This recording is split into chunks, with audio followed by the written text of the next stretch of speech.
একটি নতুন ডায়াগ্রাম নিয়ে এসেছে। এই ডায়াগ্রামে আপনারা জানতে পারবেন কিভাবে how to make corridor warning circuit diagram করা হয়। তো চলুন জেনে নিই।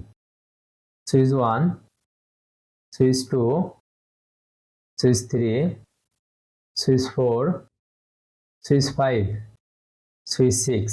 এই 6টি 2-ওয়ে সুইচ। এই সুইচের সাহায্যে আমরা বাল্ব অন অফ করতে পারি। লাইট 1, লাইট 2, লাইট 3, এই 3টি লাইট।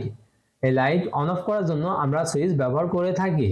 এর পজিটিভ লাইন সুইচ 1 এর মিডল টার্মিনাল, সুইচ 3 এর মিডল টার্মিনাল ও সুইচ 5 এর মিডল টার্মিনালে কানেকশন করা হয়। সুইচ 5 এর নিচের টার্মিনাল থেকে পজিটিভ লাইন আউটপুট হয়ে সুইচ 6 এর নিচের টার্মিনালে কানেকশন করা হয়। ঠিক একইভাবে সুইচ 5 এর উপরের টার্মিনাল থেকে আউটপুট হয়ে সুইচ 6 এর উপরের টার্মিনালে কানেকশন করা হয়।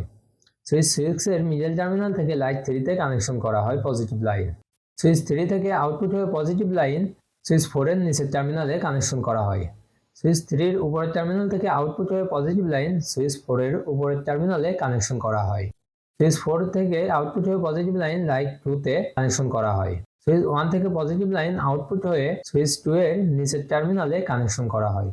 সুইচ 1 এর উপরের টার্মিনাল থেকে পজিটিভ লাইন আউটপুট হয়ে সুইচ 2 এর উপরের টার্মিনালে কানেকশন করা হয়। সুইচ 2 এর মিডল টার্মিনাল থেকে লাইট 1 এ কানেকশন করা হয়। এর নিউট্রাল বা নেগেটিভ লাইন লাইট 1, লাইট 2 ও লাইট 3 তে কানেকশন করা হয়। এভাবে পুরো ডায়াগ্রামটি সম্পন্ন হয়েছে। আপনারা আপনাদের বাসাবাড়িতে করতে পারবেন। ধন্যবাদ। এবং আমাদের এই ভিডিওটি ভালো লাগলে অবশ্যই লাইক, কমেন্ট, শেয়ার করবেন।